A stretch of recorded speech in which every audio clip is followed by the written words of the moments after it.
Bonjour à tous, vous êtes très nombreux à avoir dans vos résolutions 2015 de maigrir et de reprendre le sport. Et bien ça tombe bien, parce qu'aujourd'hui dans votre émission En pleine forme, on va vous aider à maigrir d'une façon très surprenante. Vous allez réapprendre à bien manger et un point sport avec nos spécialistes. Bonjour à tous. Bonjour.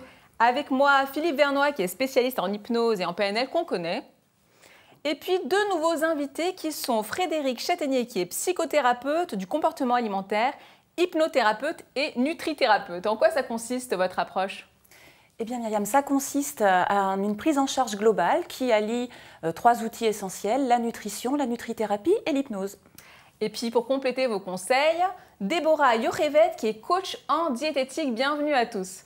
On va commencer par une question qui nous turlupine, nous les femmes, on veut maigrir. Et pourquoi pas maigrir grâce à l'anneau gastrique virtuel? En quoi ça consiste ? L'anneau gastrique virtuel, c'est une méthode qui nous permet, sous hypnose, de gérer le comportement alimentaire, c'est-à-dire la quantité de nourriture ingérée, en leurrant l'inconscient, lui faisant croire qu'on a posé un anneau gastrique au niveau de la partie supérieure de l'estomac. Et donc les personnes mangent moins en quantité. Comment se déroule une séance d'hypnose ? C'est de l'hypnose qu'on utilise pour avoir un anneau gastrique virtuel ? Tout à fait. C'est de l'hypnose. On emmène la personne déjà dans un lieu de détente et puis on va l'emmener à l'hôpital pour vivre concrètement la chirurgie gastrique, mais virtuellement évidemment. Et donc, on va lui permettre de s'imaginer cet anneau. C'est un peu comme un film en réalité, c'est-à-dire qu'il va être réel pour l'inconscient. Ça s'adresse à qui ? À toute personne qui a besoin de perdre du poids, aussi bien les personnes en obésité que celles qui veulent perdre 5-6 kilos. C'est pas mal parce que pour les personnes obèses, certaines personnes qui se trouvent obèses ne le sont pas forcément, et il y a en chirurgie des indications alors que là c'est vraiment pour tout le monde. Tout à fait. Même si j'ai des petits kilos en trop, je peux me faire poser un anneau gastrique. Exactement. Est-ce que vous pouvez nous donner quelques pistes de votre consultation? Comment ça se déroule exactement?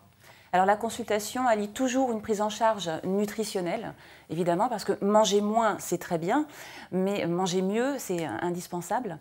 Donc on va expliquer les indications nutritionnelles logiques pour que l'organisme ait tous les nutriments dont il a besoin. Et puis on va ensuite faire la séance d'hypnose. Donc ça fonctionne sur tout le monde, puisqu'on n'a pas besoin d'être réceptif à l'hypnose pour que ça marche. Et on va avoir ensuite une séance de 10 minutes à écouter à la maison pour continuer à avoir cet ancrage de l'anneau qui perdure sur tous les repas. Alors les patients qui ont donc un anneau gastrique virtuel vont avoir un sentiment de satiété plus précoce? C'est ça. Ils vont être plus vite rassasiés, plus vite remplis avec de petites quantités de nourriture. Mais il faut bien manger aussi, il ne faut pas être dans la carence. C'est pour ça qu'on va faire un bilan nutritionnel avec toutes les indications de ce qu'il faut manger dès le petit déjeuner et pourquoi. Et puis reconnaître justement les alliés de la perte de poids pour qu'on puisse remettre le comportement alimentaire dans l'ordre. C'est-à-dire que ça va aussi gérer tout ce qui est compulsion. Les gens qui ont des compulsions sur le sucre ou des sodas ou des choses comme ça, pour qu'il n'y ait pas de grignotage entre les repas et que ces repas soient de petites quantités mais de qualité.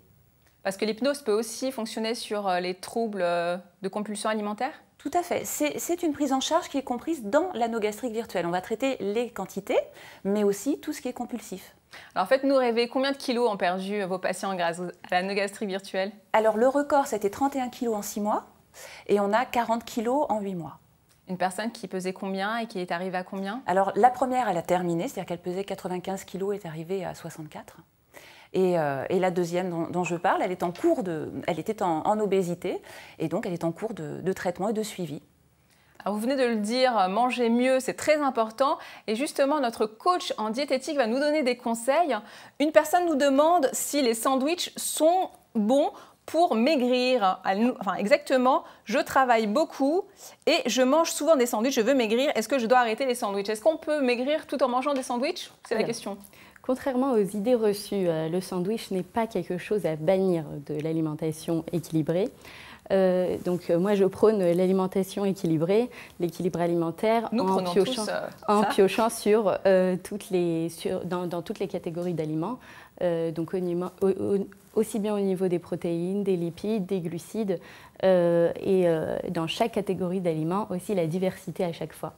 Alors si quelqu'un, parce que c'est plus facile pour lui, préfère se préparer un sandwich tous les midis, ça peut tout à fait s'allier à un régime, même à un régime pour perdre du poids. Pas uniquement pour manger équilibré, mais aussi pour perdre du poids. À condition de suivre quelques astuces quand même. On ne va pas aller acheter un sandwich, on évite d'acheter un sandwich déjà prêt. Voilà. On s'achète plutôt du pain baguette. On va essayer de prendre une demi-baguette, par exemple, qu'on va remplir avec des protéines, soit sous forme de la dinde ou alors du thon à l'eau, une omelette, des protéines, sous n'importe quelle forme, tant que ce n'est pas agrémenté avec de l'huile. Au niveau des lipides, on peut rajouter un petit peu, on peut prendre par exemple une petite cuillère à café de mayonnaise, tant que c'est nous-mêmes qui la mettons. On peut quand même mettre de la mayonnaise. Si c'est nous-mêmes qui la mettons, on la voit, donc on sait qu'il n'y a qu'une seule cuillère à café. Ou alors sous forme de beurre, ça sera 30 grammes de beurre. Et on va aussi rajouter donc des crudités sous forme de salade verte, iceberg, etc. Et c'est bien aussi d'allier, lorsqu'on prend le sandwich, un dessert sous forme de fruits, soit un fruit frais, soit une compote, soit... En fait, on essaye d'avoir un plat entièrement équilibré, mais sous forme de pain. Et l'idée, c'est de le faire soi-même pour voir qu'est-ce qu'on met à l'intérieur et ne pas acheter, par exemple, des pains qui sont faits avec du pain, avec de la pâte à pizza, par exemple, ou des choses qu'on n'arrive pas nous-mêmes à avoir. L'idée, c'est de voir... Parce qu'il y a du sucre qui est rajouté dans le... Il y a du sucre ajouté, parfois il y a beaucoup d'huile aussi ajoutée. Là, on sait ce qu'on prend. Beaucoup de mayonnaise aussi. Voilà, la mayonnaise aussi. Donc là, tant qu'on gère soi-même ce qu'on remplit, il n'y a pas de problème. Donc, je vous rassure, voilà, je ne sais pas qui est-ce qui a posé la question. C'est une femme, elle n'a pas laissé voilà. Donc, il n'y a pas de problème. On peut tout à fait, en tout cas, moi, je conseille à mes patients de prendre des sandwichs à midi. C'est tellement plus pratique quand on va travailler, au lieu de préparer les tupperwares, etc. C'est beaucoup plus pratique. Voilà. Et une compote sans sucre ajouté? Une compote, non. Les compotes en général qui sont vendues, elles ne sont pas... c'est pas la peine obligée à chaque fois de prendre les choses allégées. Si c'est pas... De toute façon, c'est un fruit, c'est un fruit. Faut considérer que c'est un fruit. Sachant qu'on mange 2 fruits par jour lorsqu'on est au régime. Normalement, c'est 3 fruits par jour. 2 fruits par jour, on peut se permettre une compote à midi sans problème. Et en termes de boisson, qu'est-ce que vous conseillez pour accompagner ce sandwich? Alors, pour accompagner, donc de l'eau plate, c'est sûr que c'est la boisson de base. Là, on peut prendre aussi de l'eau gazeuse, il n'y a pas de problème. Et les sodas, tant qu'ils sont light, en général, on privilégie surtout le Coca Light ou le Coca Zéro, si on a vraiment besoin de cette boisson-là. Mais c'est clair qu'on va privilégier toujours de l'eau. Et en parallèle de cette alimentation équilibrée, un peu de sport, ça ne fait pas de mal. Tout à fait. Une question d'un sportif de haut niveau qui nous écrit qu'il n'arrive pas à maintenir un niveau de forme mentale élevé et ses performances sont affectées. Il aimerait être aidé par l'hypnose ou la PNL. C'est tout à fait faisable. Mais moi, je note d'abord les conseils à vie que je peux m'appliquer à moi-même.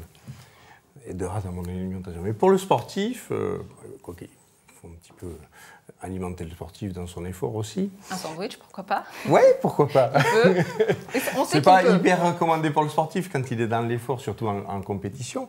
On va privilégier les pâtes, je crois. Ça dépend de l'index glycémique, voilà. etc. Choisir les index glycémiques plus... Il y a des règles un peu particulières pour ces choses-là. Mais pour aider le sportif, les sportifs, on est confronté à 2 phénomènes.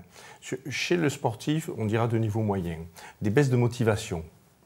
Des baisses de motivation, et là, un accompagnant, un coach mental, un coach tout court des fois, va essayer de lui apporter un axe de motivation. Alors, on n'est pas tous motivés de la même façon.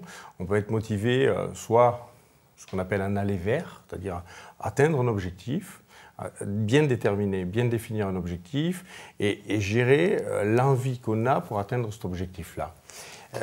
Certaines personnes sont plutôt ce qu'on appelle s'éloigner d'eux, donc vont s'écarter de ce qu'ils ne veulent pas être. Et là, on va travailler sur la motivation dans ce sens-là. Bon nombre de sportifs ont des performances, ont des résultats, et le problème, c'est qu'ils n'arrivent pas à maintenir ces résultats. Parce que les sportifs le savent tous, de tout niveau, quand ils sont performants, ils sont dans un état particulier et ils sentent bien que ce jour-là, c'est leur jour. C'est ce jour-là qu'ils vont être performants parce qu'ils sentent dans un état qui est assez indéfinissable, que tout se fait naturellement. Ils sont en pleine forme, leurs pensées sont naturelles, vont dans le sens de la victoire, leurs ressentis internes sont fluides. Et c'est cet état-là qu'ils aimeraient retrouver certains autres jours où ils essaient de le recontacter, ils sont à peu près, mais sentent que ce n'est pas exactement ça. Et là, on a des techniques en préparation mentale qui permettent de les accompagner. On peut travailler dessus en hypnose, on travaille plutôt en PNL, mais l'hypnose peut apporter aussi un processus de régulation au niveau de l'inconscient.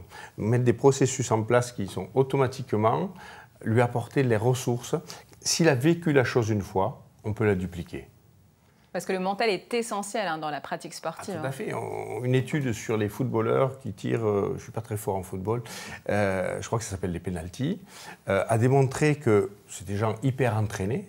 Et pourtant, à l'entraînement, ça passe à chaque fois. Mais ils sont déstabilisés sous la pression et ils ratent. Et c'est la gestion de la pression extérieure et de devoir faire la performance et de ce qu'ils se disent au moment où ils vont faire l'acte technique qui va les amener. Alors on va implanter les bonnes croyances à ce moment-là, les bonnes ressources, les bonnes croyances. Quand ils sont performants, ils ont un processus mental et un état interne, ce qu'on appelle l'état interne, c'est un état émotionnel, qui va dans une certaine direction. Et quand ils sont moins performants, ils n'arrivent pas à recontacter cet état. Et les choses qu'ils se disent, alors ça va très vite dans la tête à ce moment-là, sous la pression. Pour un sportif, c'est énorme ce qui se passe dans sa tête. On arrive à retrouver les mêmes processus, à les remettre en place. Parce qu'il y a entre le processus qui l'amène à la performance et le processus qui le fait légèrement passer à côté de la performance, parce que ce n'est pas un échec, il y a une toute petite différence. Et c'est cette petite différence que le préparateur mental va mettre en évidence et corriger. Et des petits conseils pour monsieur et madame tout le monde qui nous regardent, qui ne sont pas forcément sportifs de haut niveau, qui aimeraient reprendre le sport et qui ont du mal à se motiver, des petits conseils pour les motiver? Alors là c'est trouver leur axe de motivation. Parce que quand on est dans le sport, qu'on fait du jogging sur un tapis, par exemple en salle, il y a un moment où on est dans un bien-être intense. Mais avant, c'est souffrant. Pour arriver à ce stade-là et retrouver cet état-là, il y a une technique toute bête. Quand vous êtes dans cet état-là, vous appuyez avec votre pouce sur votre poignet.